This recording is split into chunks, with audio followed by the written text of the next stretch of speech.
Otasansan rédíò and TV a wà lórí Facebook àti YouTube bẹ́ẹ̀ bá ṣe ń gbọ́ wa bẹ́ẹ̀ lẹ́ẹ̀ máa wò wá. nígbà táwọn agbébọn àwọn agbénipa àwọn agbénisowó tó bá ti ń jí ọba aládé gbé nílẹ̀ Yorùbá ẹ dúró ná kí ni àwọn aráàlú kí là ń dúró mú kí là fẹ́ máa ṣe ọba àwọn ni wọ́n tún jí gbé nílẹ̀ Yorùbá nípínlẹ̀ Ondo lélẹ̀ tó ti ṣẹlẹ̀ o lọ́jọ́bọ̀ ọjọ́ 4 oṣù kẹjọ ọdún tá a wà yìí náà ni ọba àwọn ni wọ́n jí gbé báwo ni wọ́n ṣe jí ọba yìí gbé ọba yìí àtàwọn wo ni wọ́n jí gbé nípínlẹ̀ Ondo ẹ máa bá wa ká lọ lórí ìkànnì yìí Otasansan TV gbogbo ẹ̀ náà la ṣàlàyé bó ṣe ṣẹlẹ̀ èyí sáà má gbàgbé láti bá ní láìkì fídíò yìí kẹ́ẹ̀dẹ̀ bá ní subscribe kẹ́ẹ̀dẹ̀ tẹ notification button láti máa láǹfààní láti máa rí wa wò lóòrèkóòrè tá a bá ti dé sórí afẹ́fẹ́. ìròyìn tá a gbọ́ gẹ́gẹ́ bí iléeṣẹ́ ọlọ́pàá alukoro iléeṣẹ́ ọlọ́pàá nípínlẹ̀ Ondo bó ṣe fi síta bó ṣe confam ẹ̀ wípé àwọn agbébọn kan pé wọ́n ti jí ọba aládé kan gbé nípínlẹ̀ Ondo Ọba Onikun ti ìlú Ikun òní wọ́n jí gbé nípínlẹ̀ Ondo pẹ̀lú àwọn olóyè rẹ̀ mẹ́ta míì agbẹ́pẹ́ nínú ìkọlù yìí wọ́n pa dẹ́rẹ́bà tó ń wa kábíyèsí Ọba Onikun ti ìlú Ikun yìí wọ́n pa wọ́n yìnbọn fún un lásìkò gẹ́gẹ́ bá a ṣe gbọ́ nínú ìròyìn àti nínú ìwádìí lásìkò tí ọba yìí tó ń bọ̀ láti ìlú rẹ̀ lójúnà títí márosẹ̀ ìlú Ọ̀wọ̀ sílùú Ìkàrẹ́ ó ní àwọn agbébọn yìí ó ní wọ́n ti bẹ̀rẹ̀ sí yìnbọn lu ọkọ̀ dẹ́rẹ́bà yìí ọkọ̀ kábíyèsí yìí kó tó di pé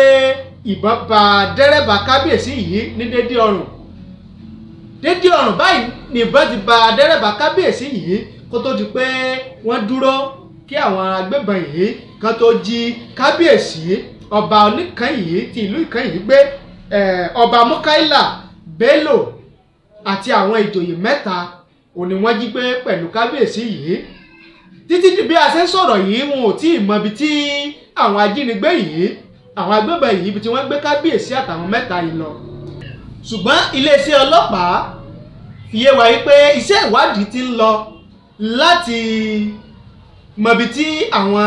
agbébọn yìí ibi tí wọ́n gbé kábíyèsí Ọba Onikun ti ìlú Ikun yìí lọ Onikun ti ìlú Ikun ẹ má bínú Onikun ti ìlú Ikun yìí pé títí di bá a ṣe ń sọ̀rọ̀ yìí ìwádìí sì ń lọ lọ́wọ́ o láti dóòlà ẹ̀mí ọba kábíyèsí Ọba Mukaila Bello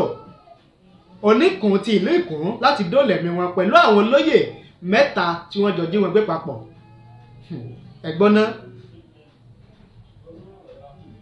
à ń pe kíní yìí lówè ọmọ tí ń láàárọ̀ nù à ń pè lówè ọmọ tí ń láàárọ̀ nínú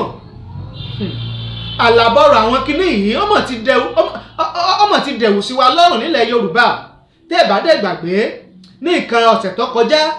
ó ní Ààrẹ Ọ̀nà Kakanfò lórílẹ̀ Nàìjíríà Ìbà Gani Adams ló fi síta wípé káwa Yorùbá ká fura nílẹ̀ Yorùbá torí pé àwọn agbébọn àwọn agbésùmọ̀mí pé wọ́n ti pínra wọn káàkiri ilẹ̀ Yorùbá lára ìpínlẹ̀ tí Ìbà Gani Adams tó sọ wípé àwọn agbébọn yìí wípé wọ́n ti wà nílẹ̀ Yorùbá ó ní ìpínlẹ̀ Ondo wà ìpínlẹ̀ Ọ̀ṣun àti ìpínlẹ̀ Ògùn ṣẹ̀wárí àti ìkófánlẹ̀ tí fatisẹ̀ ọjọ́ wo ni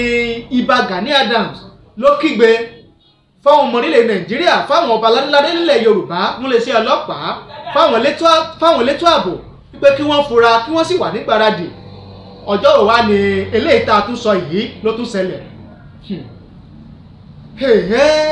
níbo là ń lọ lóde Nàìjíríà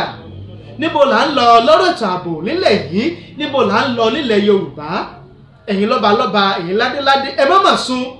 ẹ̀yin gómìnà nílẹ̀ Yorùbá ṣé ẹ ṣàṣùpìyè ṣé ẹ ṣàṣùpara lórí ètò ààbò lẹ̀ yìí ẹ̀yin alágbára ẹ jí gìrì sọ̀rọ̀ ètò ààbò lẹ̀ yìí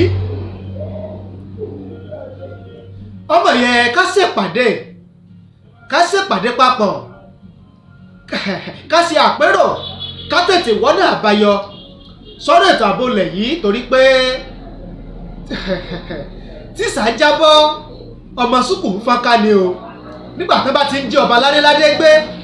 tó bá ti ń jí àwọn lóyè gbé nílẹ̀ Yorùbá ẹ dúró ná àwa tá a joyè tá a dádé níbo ni ká máa lọ níbo ni ká máa ságbà. Eléyìí náà la gbọ́ làní ká sọ fẹ́yìn lólùfẹ́ wa níkànnì Otasansan TV lórí YouTube. Ẹ ṣé bẹ́ẹ̀ ṣe ń wò wá, ẹ ṣé bẹ́ẹ̀ ṣe ń gbọ́ wá o. Ẹ má gbàgbé láti bá ní láìkì fídíò yìí kẹ́ ẹ tẹ notification bell láti láǹfààní láti máa rí wa wò lóòrèkóòrè tá a bá ti dé lórí afẹ́fẹ́ ìyẹn tẹ́ bá ti subscribe. Ẹ ṣé àdúpẹ́ o, àmọ̀rírì yín.